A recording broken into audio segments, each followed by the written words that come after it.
आप सुन रहे हैं दुलार कुमार ऑफिशियल में। ए जानू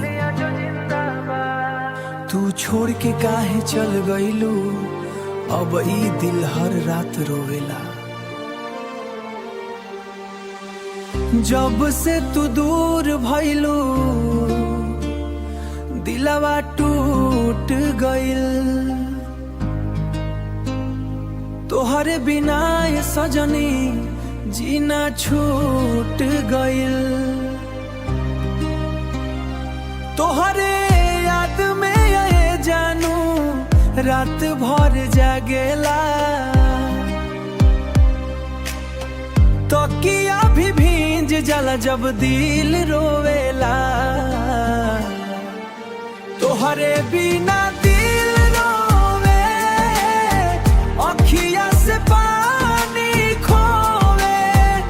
तू काहे छोड़ी गइली गइलू सजनी, इलिया जो तोहरा के खो। डीजे नया अच्छा लागे ना कोई महफिल भावे हो, तोहरे बिना ये जानू मनवा अकेले रोवे। तोहरे कसम खैनी साथ कभी ना छोड़ब, फेरू कहाँ ये जानू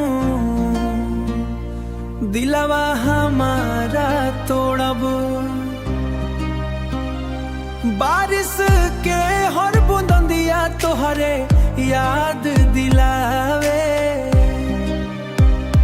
सुना सुना ये दिलवा बस तोहरा के बुलावे।